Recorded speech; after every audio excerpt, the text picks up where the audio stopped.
Imaginez une tente de guerre à minuit. Un jeune commandant se tient au-dessus d'une carte éclairée par une seule bougie. L'ennemi est vulnérable.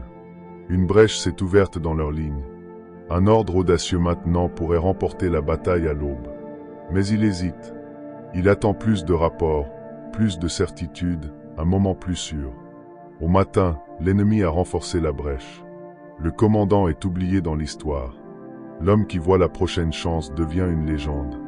Des siècles plus tard, la même histoire se déroule dans une salle de conseil moderne. Une nouvelle technologie émerge. Vous la voyez en premier. Vous imaginez l'avenir qu'elle pourrait créer, mais vous attendez du financement, le moment parfait, l'approbation. Un rival, moins talentueux mais plus rapide à agir, passe à l'action en premier. Il s'empare du marché. Vous devenez un spectateur dans l'histoire même que vous rêviez de diriger. On vous a dit que le monde récompense le talent, le travail acharné et la vertu. C'est le mensonge poli. La société nourrit les obéissants. Machiavel l'a vu clairement à Florence pendant la Renaissance. Le monde récompense celui qui agit pendant que les autres hésitent. L'hésitation est louée en classe. Elle est punie dans l'histoire. Vous hésitez parce que vous espérez être prêt. Vous hésitez parce que vous craignez de faire une erreur. Mais l'histoire ne se souvient ni des parfaits ni des hésitants. Elle se souvient de ceux qui agissent quand le moment apparaît, même imparfaitement. C'est la première vérité douloureuse. La plupart des gens restent invisibles non pas parce qu'ils manquent d'intelligence ou de compétences, mais parce qu'au moment décisif, ils ont reculé au lieu d'avancer. Regardez honnêtement votre propre vie. Combien de moments avez-vous senti une ouverture mais êtes resté immobile? Combien de fois vous êtes-vous dit « j'essaierai la prochaine fois », seulement pour voir quelqu'un d'autre prendre la place qui aurait pu être la vôtre? L'hésitation ne retarde pas seulement le succès. Elle donne votre chance à quelqu'un d'autre. Elle apprend au monde à vous ignorer. Vous croyez peut-être être prudent. En vérité, le monde vous voit comme un élément de fond, celui qui attend la permission, pendant que les audacieux réécrivent les règles. Machiavel avertissait que la fortune ne favorise pas l'observateur prudent. La fortune favorise celui qui ose saisir le moment tant qu'il est encore fragile. Cette vidéo n'est pas une motivation. Elle n'est pas une poursuite du confort. Elle porte sur les 3 coups magistraux qui décident de qui s'élève au-dessus de la foule. Ces coups ne sont pas des théories compliquées. Ce sont des schémas qui ont façonné chaque ascension. Du prince qui a unifié une cité-État à l'outsider qui a bâti un empire industriel, en passant par le rival qui a discrètement revendiqué la promotion que vous pensiez mériter. À la fin de cette vidéo, vous ne pourrez plus vous dire que vous manquez de connaissances. Vous affronterez une question plus difficile. Continuerez-vous à hésiter ou apprendrez-vous à bouger avant que la fenêtre ne se ferme? Comprenez ceci. Chaque hésitation a un prix. Le prix n'est pas seulement l'opportunité perdue. C'est l'habitude de rester petit. L'habitude de laisser les autres saisir le moment pendant que vous vous dites que vous attendez le bon moment. Le premier pas pour s'élever est d'admettre la vérité. Vous ne souffrez pas d'un manque de potentiel. Vous souffrez du coup de l'hésitation. Ce soir, vous apprendrez à mettre fin à ce coup. Vous découvrirez les 3 coups qui séparent ceux qui s'élèvent de ceux qui servent. Et quand vous les entendrez, vous devrez décider si vous continuerez à vivre comme vous l'avez fait ou si vous entrerez dans le jeu que peu osent jouer. L'histoire ne se souvient pas de l'observateur discret. Elle se souvient de celui qui nomme le moment en premier. Le pouvoir n'est rarement pas une question de faits bruts. Il s'agit de l'histoire construite autour des faits. L'histoire qui décide qui ressemble à un héros et qui ressemble à une menace. Cette histoire s'appelle le cadre. Machiavel a vu des princes perdre des guerres non pas parce qu'ils manquaient d'armées, mais parce qu'ils laissaient leurs ennemis définir la raison de la guerre. Une fois que le peuple acceptait la version de l'ennemi des événements, chaque victoire remportée par le prince ressemblait à un acte d'agression au lieu de justice. La bataille était perdue avant que la première flèche ne vole. Saisir le cadre, c'est décider du sens du moment avant que quiconque ne parle. C'est planter le drapeau de l'interprétation pour que tout ce qui suit soit jugé selon vos termes. Pensez à Florence sous les Médicis. Banquier de nom, mais il faisait plus que prêter de l'or. Il patrocinait des artistes, construisait des cathédrales, soutenait des marchands. Il se présentait comme le sang vital de la ville. Leurs rivaux n'ont jamais brisé ce cadre. Ainsi, même quand les Médicis augmentaient les impôts, les gens appelaient cela un investissement dans l'avenir de Florence. La même loi règne aujourd'hui. Un politicien qui nomme une politique sécurité fait ressembler chaque opposant à un imprudent. Une entreprise qui appelle son pari l'avenir de l'innovation fait ressembler chaque rival à un obsolète. Un rival au travail qui dit au patron « Nous devons être audacieux », cadre votre prudence comme de la peur. Vous vivez à l'intérieur des cadres des autres tous les jours. Les étiquettes que vous entendez en trop discret, pas encore prêt, joueur d'équipe, pas du matériau de leader, ce ne sont pas des faits. Ce sont des cadres. Et si vous les acceptez, vous acceptez de vous battre sur un terrain choisi par quelqu'un d'autre. Vous croyez probablement que vous avez juste besoin de meilleurs arguments.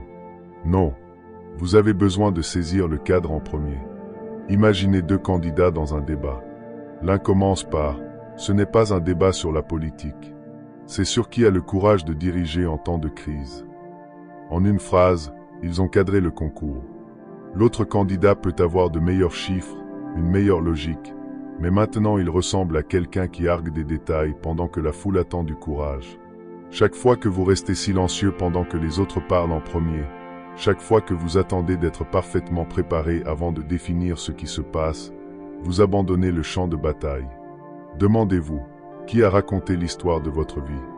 Qui a décidé que vous étiez le discret, le suiveur, celui qui a besoin de plus de preuves, dont les mots sont devenus la lentille à travers laquelle les autres vous voient?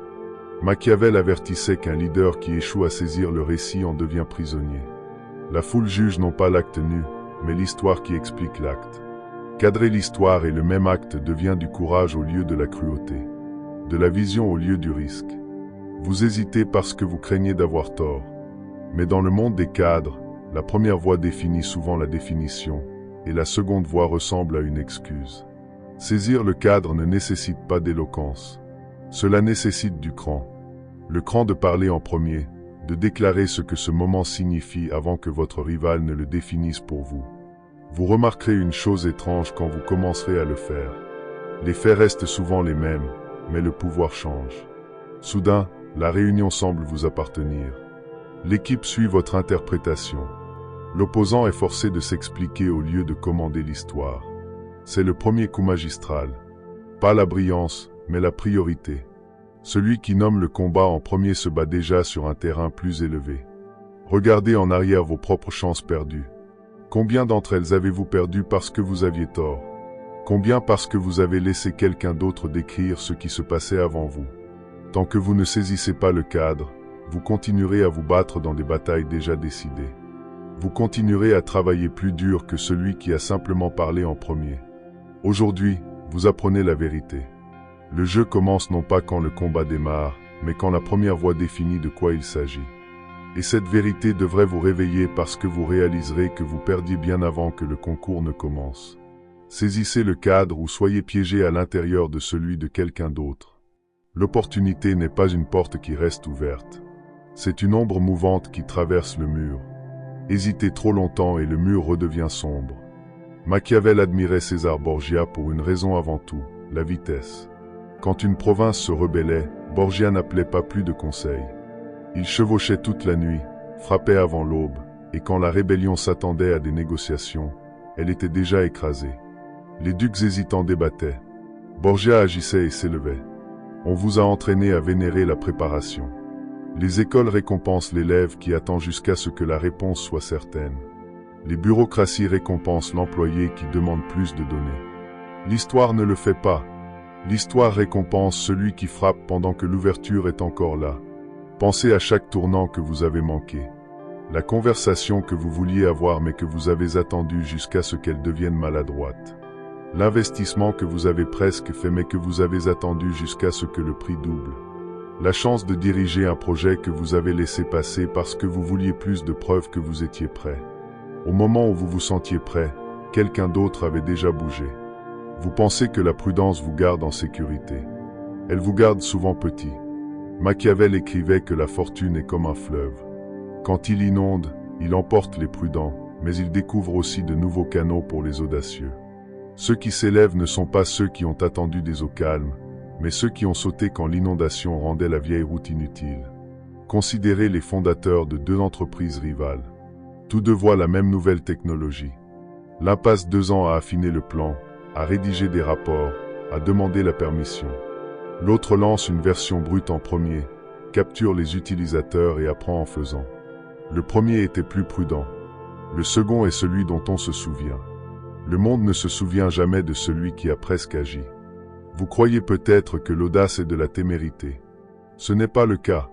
L'audace, c'est voir que le moment parfait n'arrive presque jamais et refuser de gaspiller le moment que vous avez vraiment.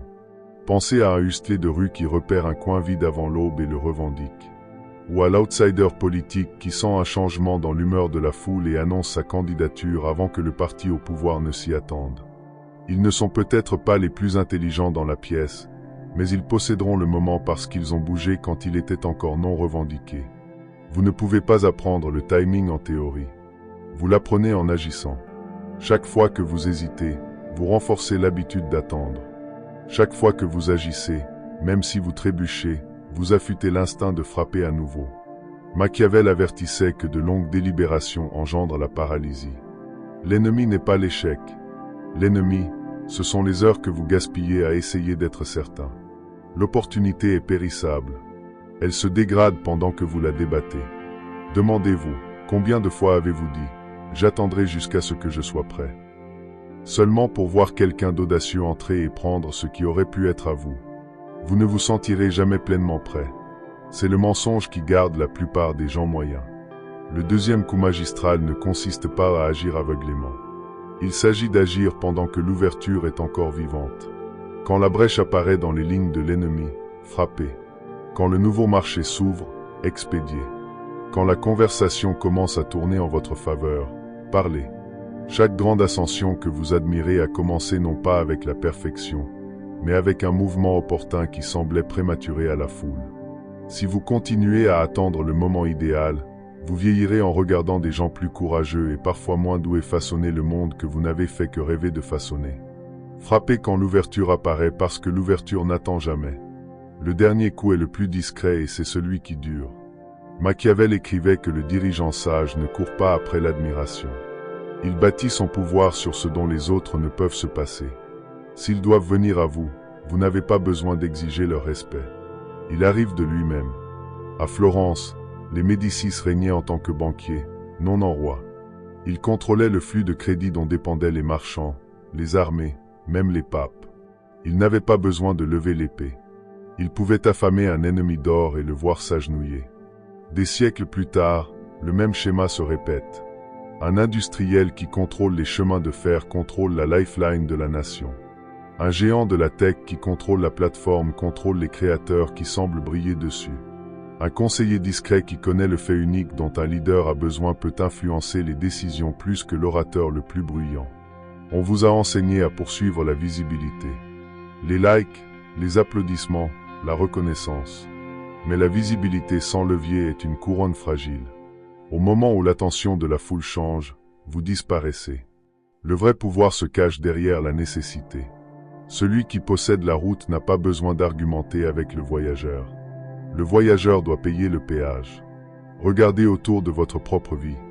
Quel succès repose discrètement sur votre travail, votre connaissance, votre accès? Combien de ce levier avez-vous donné gratuitement?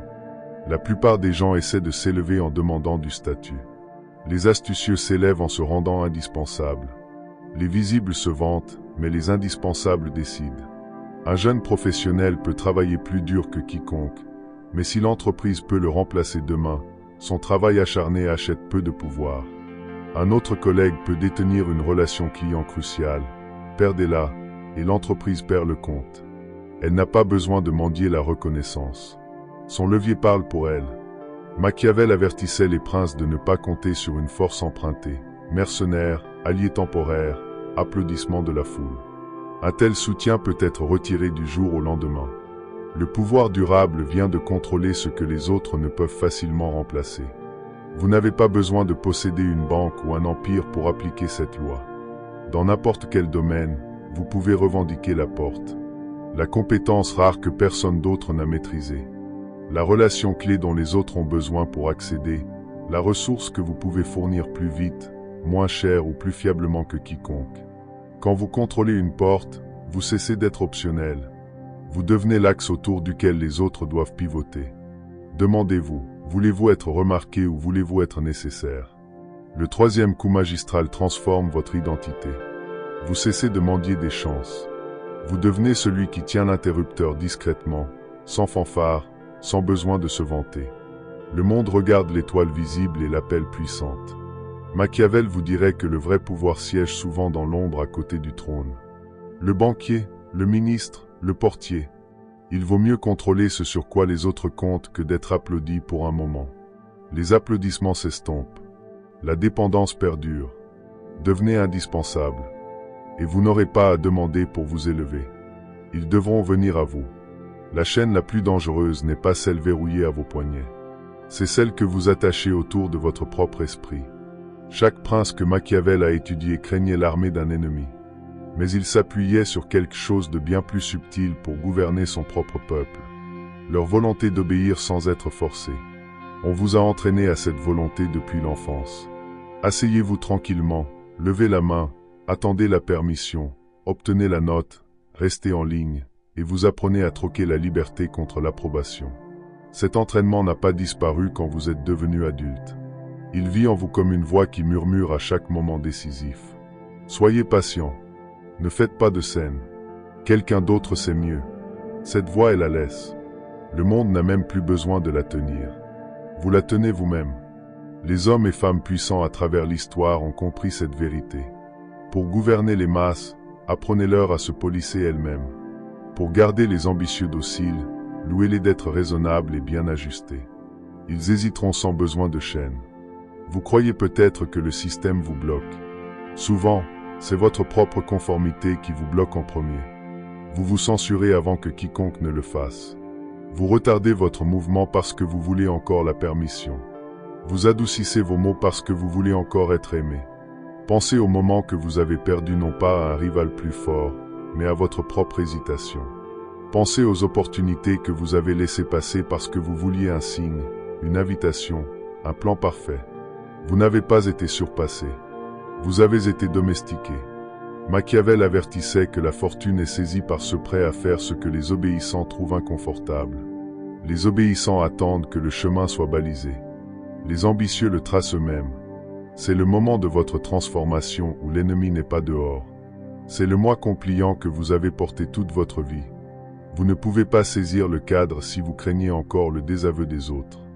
Vous ne pouvez pas frapper l'ouverture si vous attendez encore la certitude. Vous ne pouvez pas contrôler ce dont les autres dépendent si vous terrifiez d'être trop nécessaire. La première bataille de chaque ascension se livre à l'intérieur. Vous n'avez pas besoin d'un autre certificat. Vous n'avez pas besoin de plus de permission. Vous avez besoin de désapprendre le réflexe de la conformité. Regardez autour de vous. La plupart des gens ne s'élèveront jamais parce qu'ils veulent secrètement qu'on leur dise quoi faire. Cela semble plus sûr. Cela semble poli. Cela semble bon. Et ce confort est le piège qui les garde là où ils sont. Si vous ressentez un frisson de dégoût pour votre propre obéissance passée, accrochez-vous Y. Ce dégoût est le début de la liberté.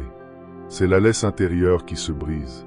C'est le moment où vous réalisez que personne ne viendra vous tendre le bon moment, le bon plan, les bons mots.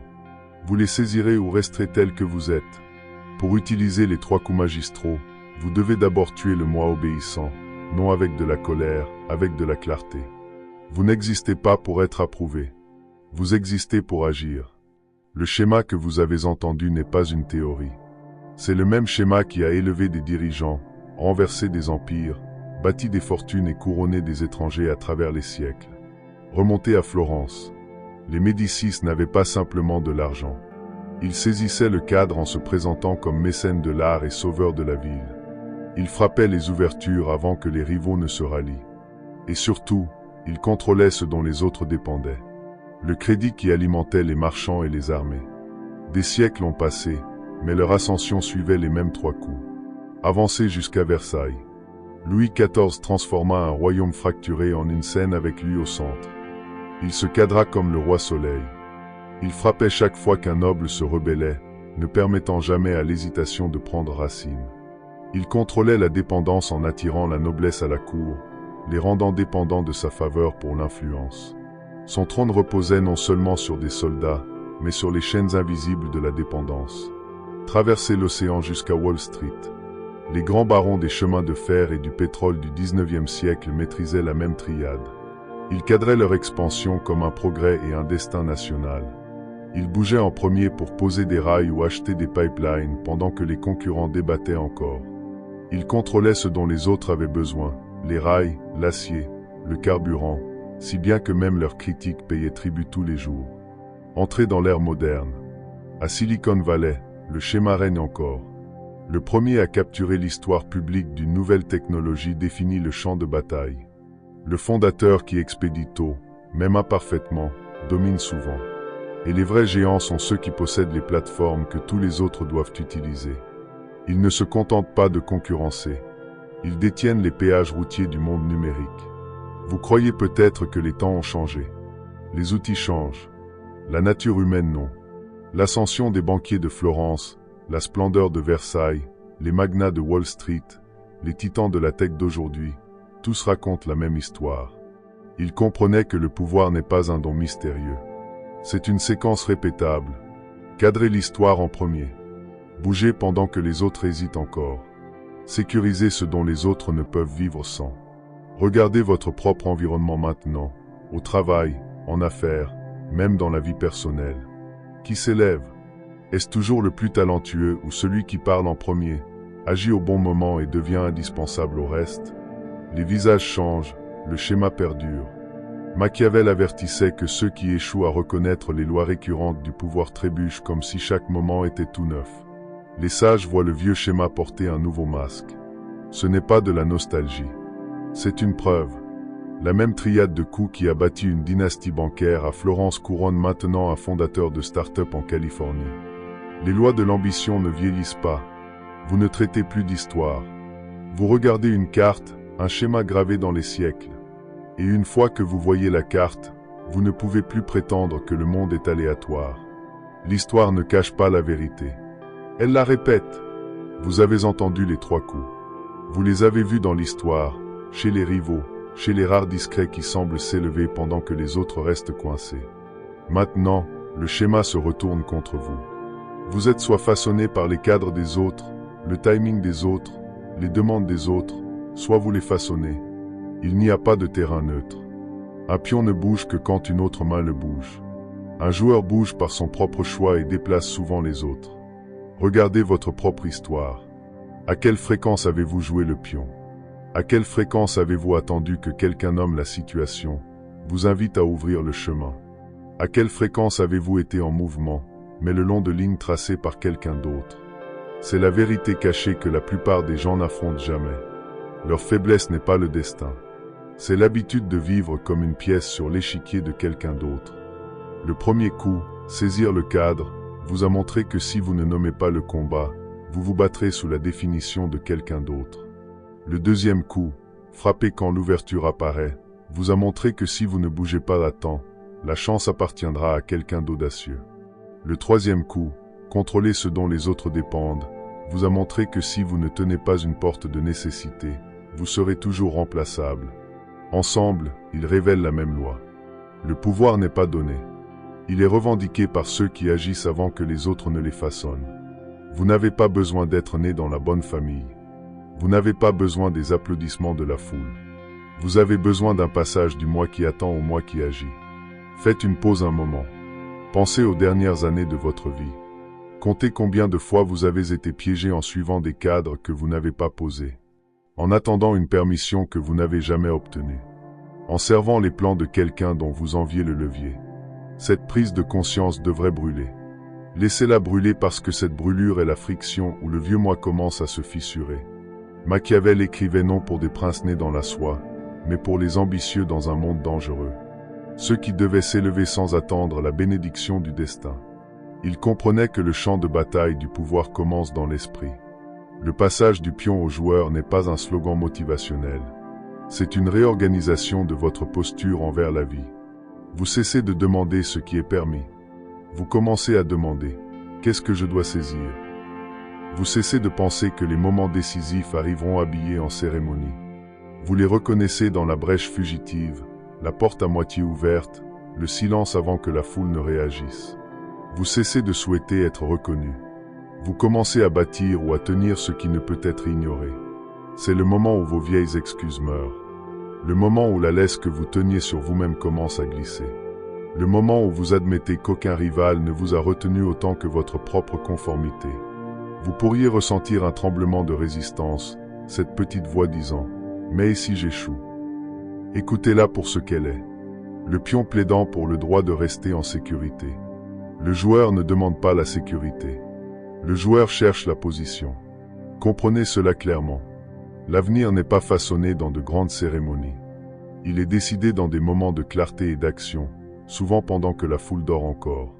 Si vous hésitez maintenant, le schéma que vous avez vu continuera simplement. Vous verrez le plus bruyant prendre la chance. Le plus fort poser l'histoire, l'indispensable revendiquer le trône. Mais si vous franchissez la ligne, si vous choisissez d'être celui qui cadre, qui frappe, qui devient essentiel, vous aurez rejoint les rares qui jouent le vrai jeu. Ce n'est pas devenir impitoyable pour le plaisir. C'est refuser de rester oubliable. Le passage commence l'instant où vous cessez de laisser les autres vous définir. Il s'accélère l'instant où vous agissez pendant que les autres débattent. Il se solidifie l'instant où vous bâtissez quelque chose sur quoi les autres comptent discrètement. À ce moment, vous n'êtes plus un pion. Vous êtes un joueur. Et l'histoire, comme Machiavel le comprenait, a toujours été écrite par les joueurs. Assez. Vous avez entendu les 3 coups magistraux. Vous les avez vus dans l'histoire, chez les rivaux, dans les moments où vous avez hésité. Cette connaissance n'est pas faite pour rester dans votre tête. Elle est faite pour être utilisée. Les idées ne vous élèvent pas. Les actions le font. Le passage que vous voulez ne se produira pas demain ou dans la sécurité de la planification. Il commence la première fois que vous saisissez le cadre dans une simple conversation. Il commence le moment où vous frappez l'ouverture au lieu d'attendre la permission.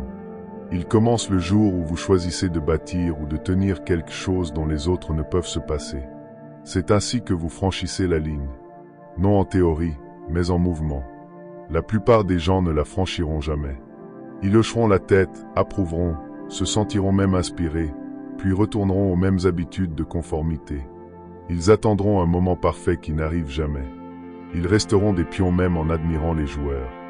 Vous avez un choix maintenant, en ce moment, rester tel que vous êtes, informé mais encore hésitant, ou franchir la ligne, laissant derrière vous le besoin d'approbation et le confort de l'attente. Comprenez ceci. Vous trébucherez. Vous affronterez de la résistance. Mais chaque acte de saisir, de frapper et de devenir indispensable vous entraîne à vivre du côté des joueurs de l'échiquier. Ce n'est pas du divertissement. C'est votre tournant. Si vous êtes prêt à continuer à affûter ces instincts, à continuer à briser les habitudes qui vous ont gardé compliants, abonnez-vous maintenant. Non comme un geste de soutien, mais comme un signal à vous-même que vous appartenez au cercle de ceux qui agissent au lieu d'attendre. L'histoire ne se souvient jamais de ceux qui sont restés derrière la ligne. Elle se souvient des rares qui l'ont franchi et ont changé le jeu. Franchissez la ligne. Commencez maintenant.